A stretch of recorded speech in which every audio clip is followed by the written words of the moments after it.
Mis amados hermanos y amigos, muy buenas noches. Bienvenidos a esta lectura bíblica que tenemos casi cada jueves, a reserva de que no estemos en casa por andar en otra ciudad.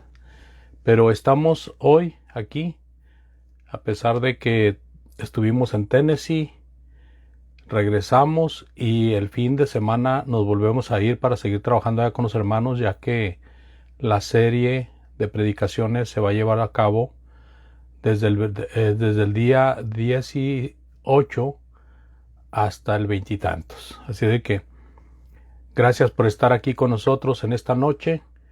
En esta noche vamos a hablar del tema que sigue y que está de alguna forma empalmado con el caso de la mujer que padecía flujo de sangre por muchos años, que es el caso que vimos hace 2 semanas.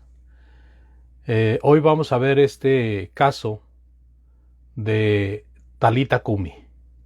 Vamos a ver el caso de una niña que fue resucitada por el Señor Jesucristo.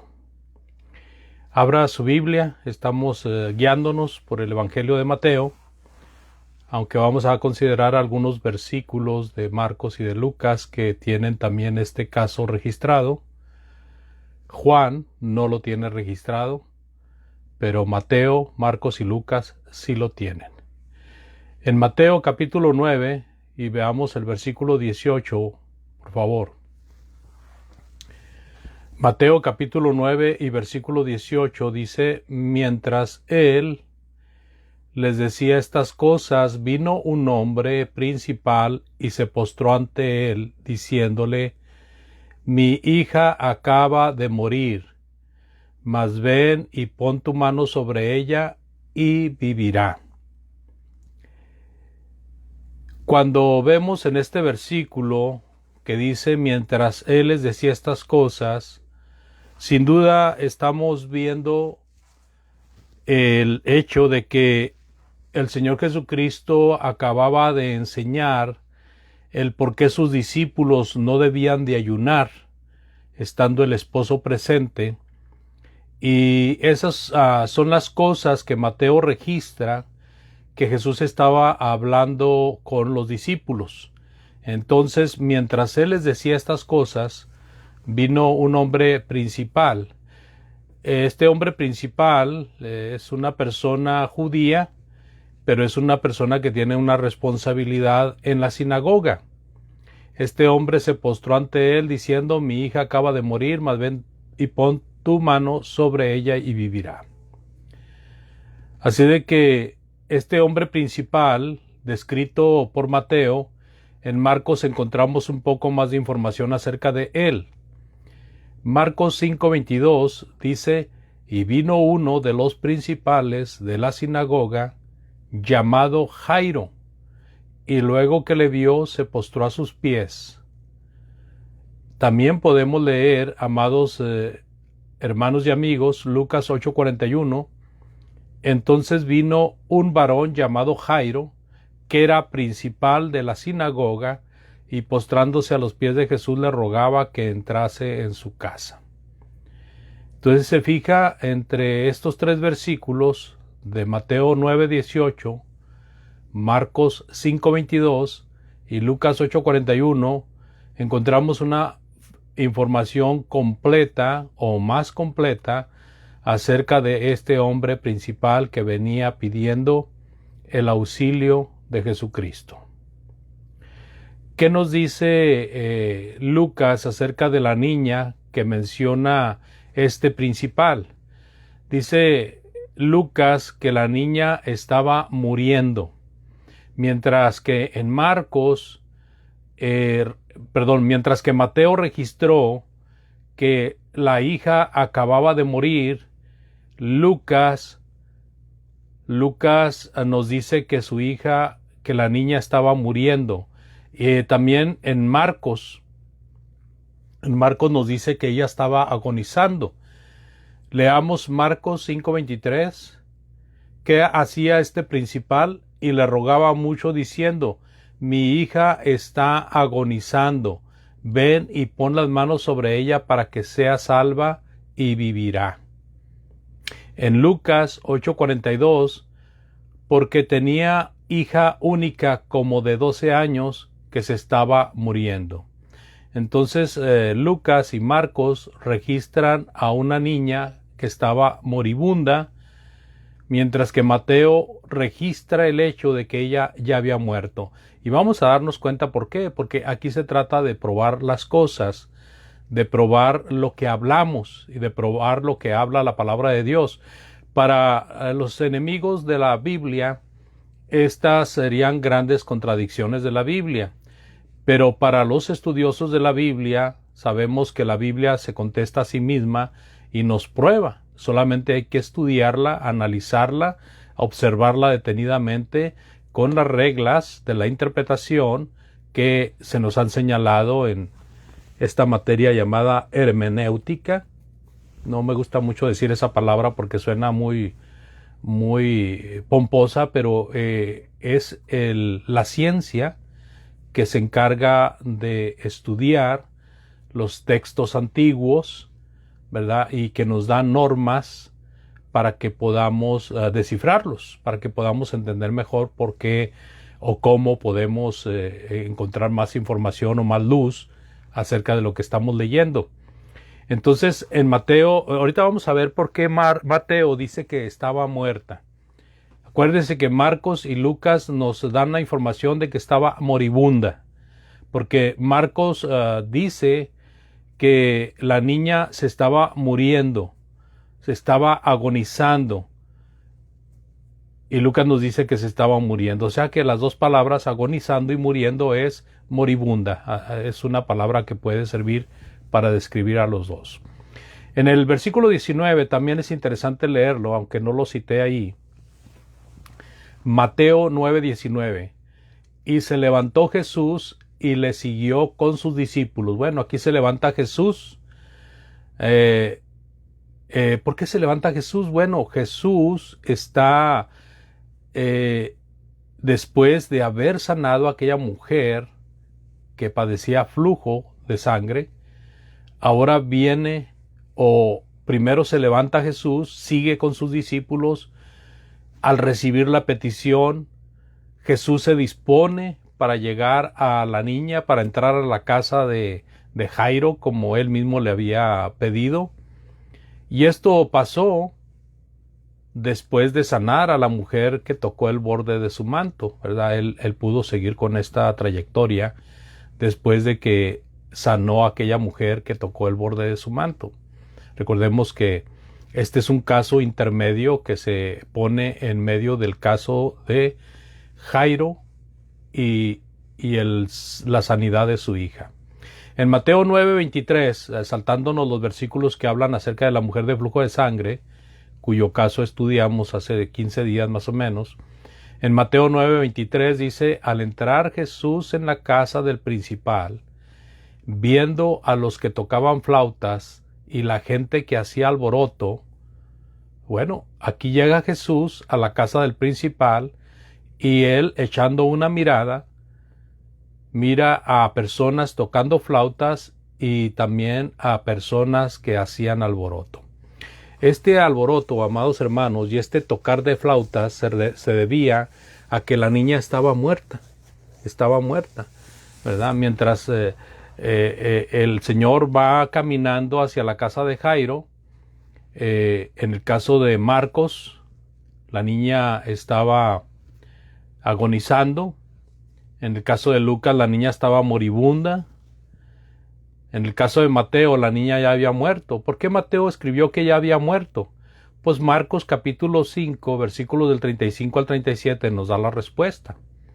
Marcos 5, del 35 al 37, dice: mientras él aún hablaba, o sea, mientras el principal hablaba con Jesucristo, vinieron de casa del principal de la sinagoga diciendo: tu hija ha muerto, ¿para qué molestas más al maestro? Pero Jesús, luego que oyó lo que se decía, dijo al principal de la sinagoga: no temas, cree solamente.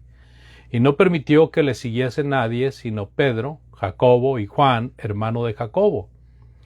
Me llama la atención el versículo 35. Mientras él aún hablaba, vinieron de casa del principal de la sinagoga diciendo: tu hija ha muerto, ¿para qué molestas más al maestro? Mateo, amados oyentes, simple y sencillamente se brinca el hecho de que la niña está moribunda. Mateo habla de el principal que viene a Jesús para pedirle que vaya y resucite a su hija, y en eso enteran a Jesús o enteran al principal de que la niña ya había muerto, y entonces Mateo registra que había muerto. No sé si me explique, o sea, no hay ninguna contradicción. Simple y sencillamente Mateo está registrando lo que pasó con la niña antes de que Jesús llegara a la casa. Entonces, vienen estas personas, le dicen a Jesús, le dicen al principal: tu hija ha muerto, ¿para qué molestas al maestro? Y Jesús voltea a ver al padre. Indudablemente el padre sufrió un choque cuando supo que su hija había muerto. Jesús lo voltea a ver y le dijo al principal de la sinagoga: no temas, cree solamente.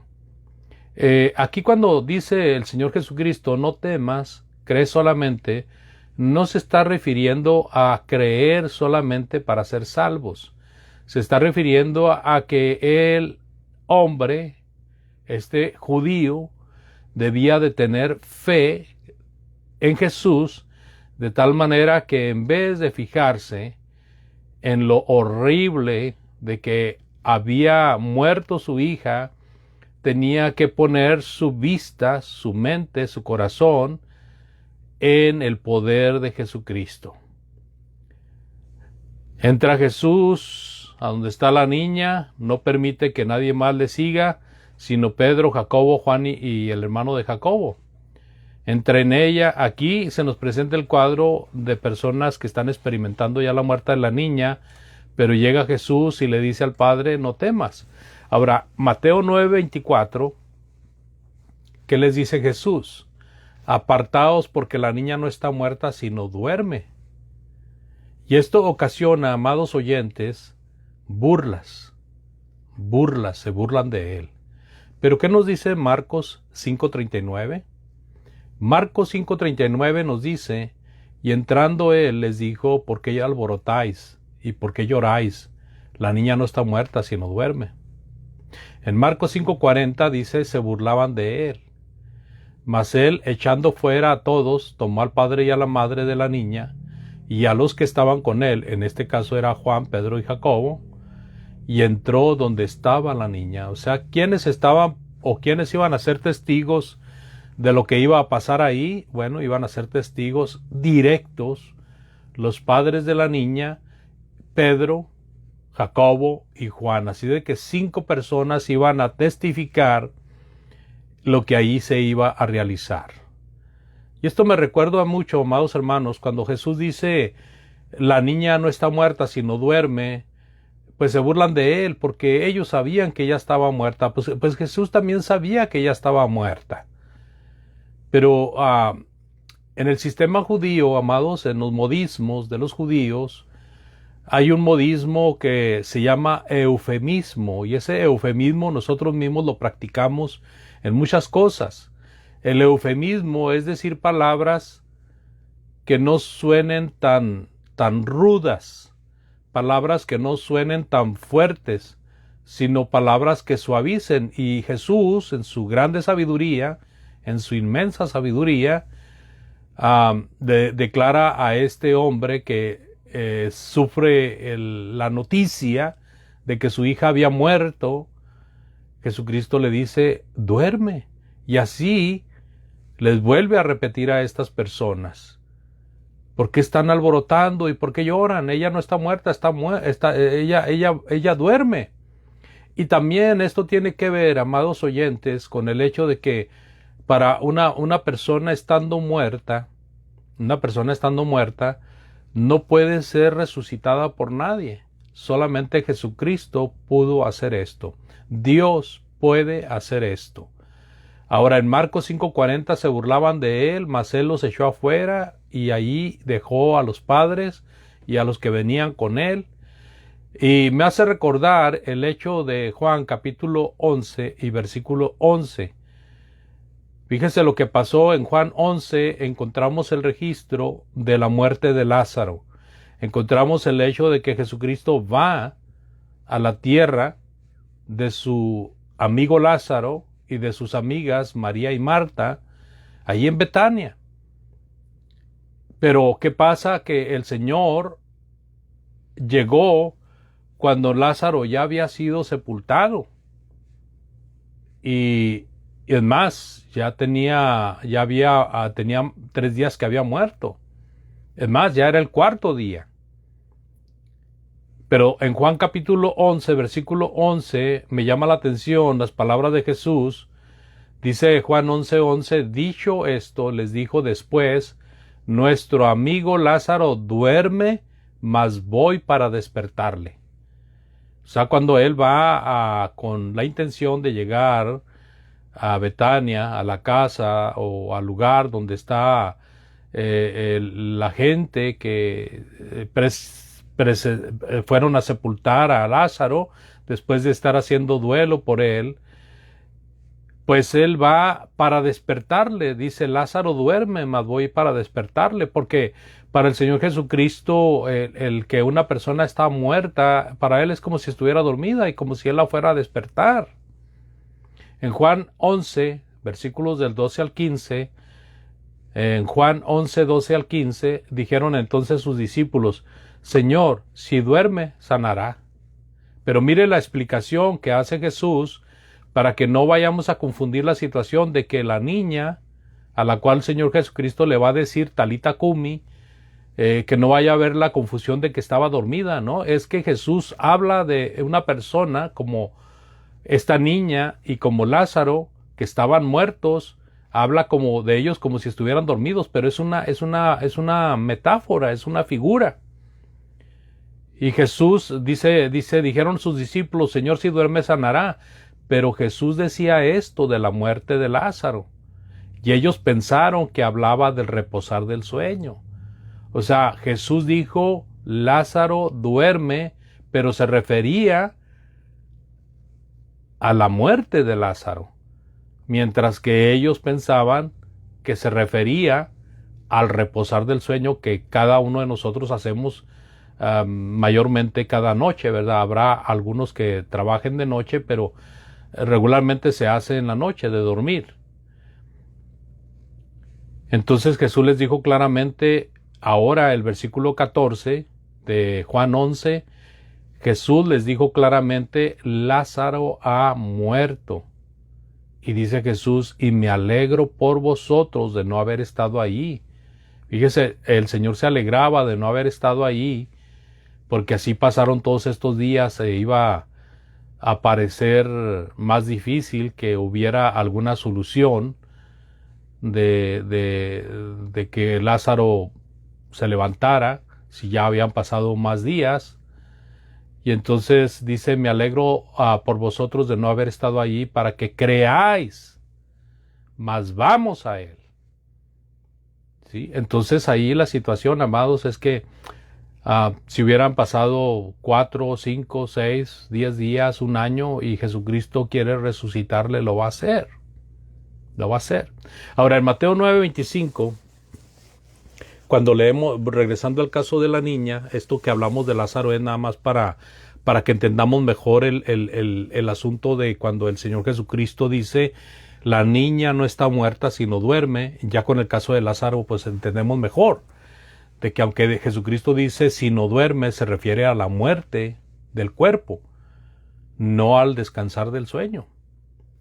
En Mateo 9:25, pero cuando la gente había sido echada afuera, entró y tomó, note por favor, entró y tomó de la mano a la niña y ella se levantó. O sea, Mateo 9:25 nos está diciendo de que la niña fue resucitada, hermanos. Fue resucitada. Cuando la gente había sido echada afuera, entró y tomó de la mano a la niña y ella se levantó. Ahora, Marcos nos hace más emocionante el evento. Dice en Marcos 5:41, y tomando la mano de la niña le dijo Talita Cumi, que traducido es, niña, a ti te digo, levántate. Marcos 5:42, y luego la niña se levantó y andaba, pues tenía 12 años, y se espantaron grandemente. ¿Por qué se espantaron?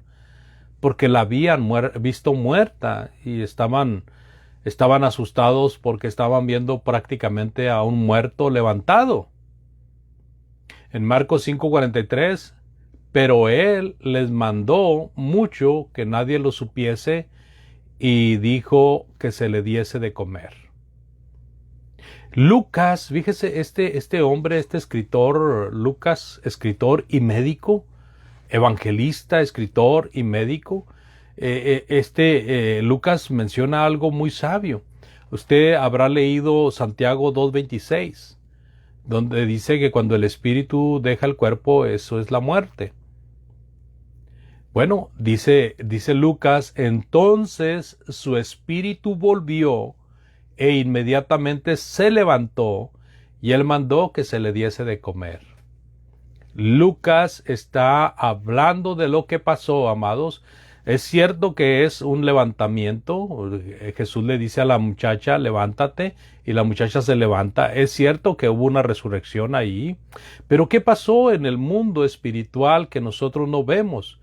El espíritu volvió al cuerpo, amados, porque el cuerpo sin el espíritu está muerto. O sea, cuando una persona muere físicamente es porque el espíritu se ha separado del cuerpo. En el caso de la niña, el espíritu se había salido de su cuerpo y ahora regresa al cuerpo. Entonces su espíritu volvió e inmediatamente se levantó y él mandó que se le diese de comer. ¿Entendemos esto? Es una plática muy sencilla, las aclaraciones también son muy fáciles de comprender, pero si aún así hay alguna duda o pregunta, con toda confianza, ¿verdad? Estamos a la orden, escriba un mensaje, ya sea por Messenger o allí en texto, pero no se quede con dudas, por favor, es muy importante. Mateo 9:26 dice, y se difundió la fama de esto por toda aquella tierra. Entonces la fama de Jesús se difundió por esto que Jesús hizo con la niña y toda aquella gente que vivía en esa tierra pues se enteró.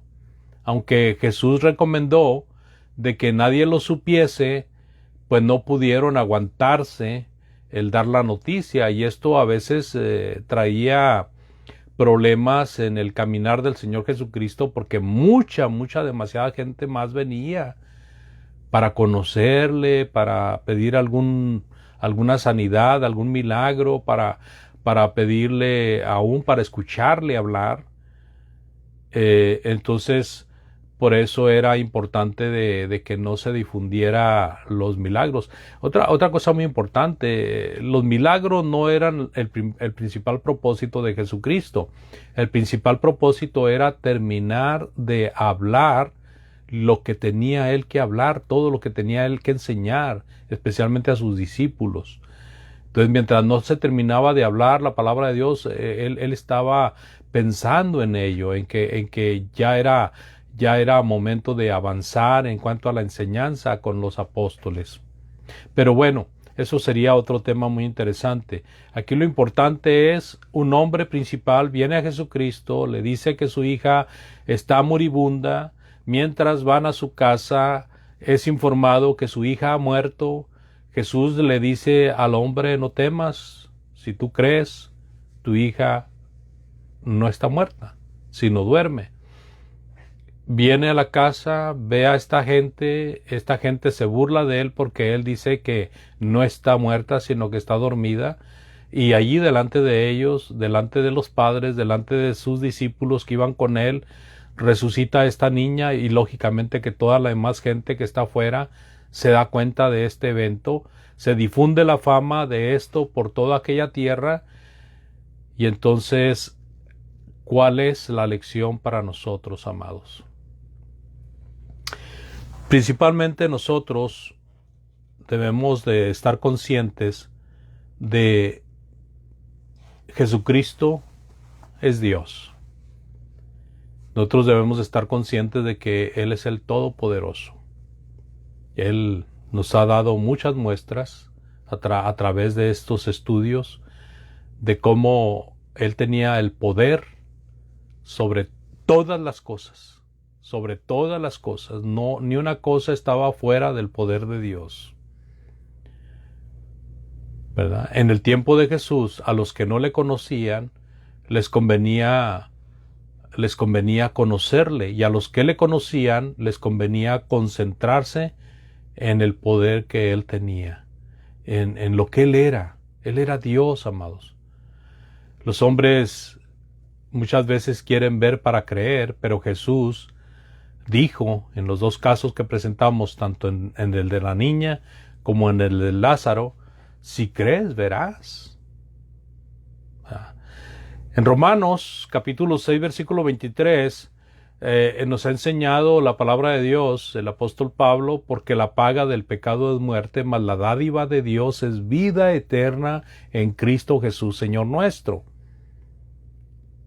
Entonces uno debe de entender de que está en pecado, como también lo dice Romanos 3:23, todos hemos pecado, y entonces necesitamos de un Salvador, necesitamos de esta persona encargada para que nosotros podamos recibir el perdón de pecados y de esa manera tener acceso al Padre Celestial.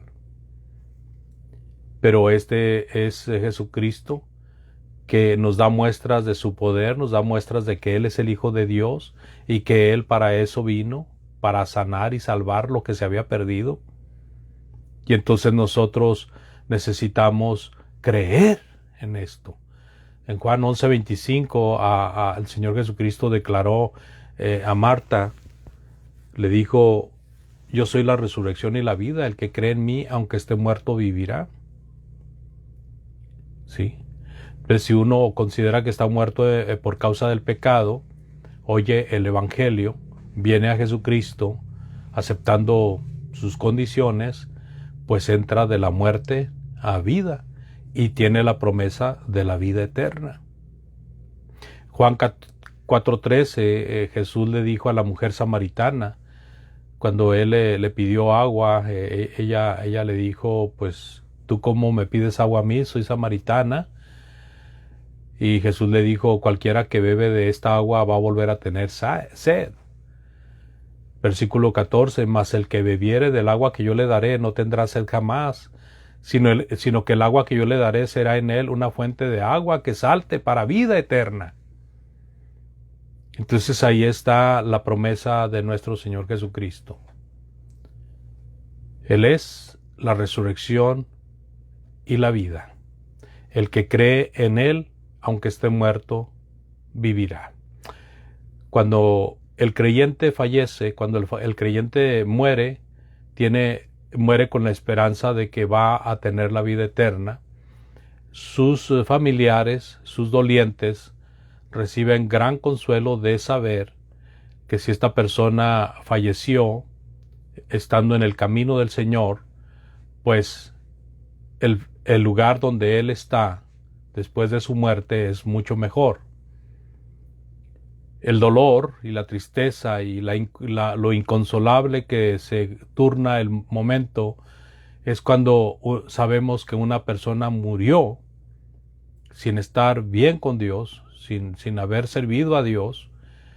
Esa persona sabemos que el destino es el lado opuesto completamente y es más doloroso, ¿verdad? Entonces, para que usted pueda tener contacto con Jesús, para que usted pueda tener la promesa de la vida eterna, para que usted pueda entrar en este camino de salvación, usted tiene que oír la palabra de Dios. Tiene que creer en esa palabra de Dios que le habla de Jesucristo, que le habla del propósito de su venida, que le habla de su muerte, sepultura y resurrección. Usted tiene que arrepentirse de sus pecados al reconocer que ha estado sin Cristo en su vida.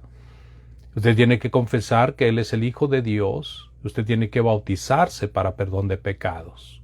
Esta es la invitación en esta noche, amado oyente. Hermano, hermana, si usted ha caído de la gracia, es un buen momento para ponerse a cuentas con Dios. Él es la resurrección y la vida. Y si estamos en Él, tenemos vida eterna con Él para siempre. Dios les bendiga por su atención. Vamos a orar y de esa manera quedamos despedidos. Padre, agradecemos esta oportunidad de hablar de tu bendita palabra, suplicando, Señor, que no nos dejes de tu mano, que permitas que caminemos contigo, que cada día nos afiancemos más y que podamos inyectar estas mismas cosas a aquellos que no te conocen. Bendice a los que están oyendo tu palabra y abre la mente y el corazón para que vengan a ser partícipes de la vida eterna. Y bendice a aquellos que han perdido algún ser querido, Señor, dales consuelo, dales fortaleza y también que por tu palabra aprendan de que va a haber un día en que va a haber una resurrección. Así, Padre, suplicamos que bendigas a los que claman a ti por enfermedad o por cualquier otro problema y que seas con los médicos y los científicos que están tratando esta pandemia que sigue enfermando personas y muriendo algunas. Pedimos, Señor, que les dé sabiduría para que sepan el remedio, para que aprendan el remedio. Bendice a los gobernantes, bendice a aquellos que están en el poder y sobre todo, Padre, que ellos acuerden la paz. Gracias por todas tus bendiciones, Padre, y hágase, Señor, tu voluntad en todas las cosas. Pedimos todo y damos gracias en el bendito y santo nombre de Jesucristo, nuestro Salvador. Amén. Muchas gracias, Dios les bendiga, un placer de estar con ustedes. Hasta la próxima.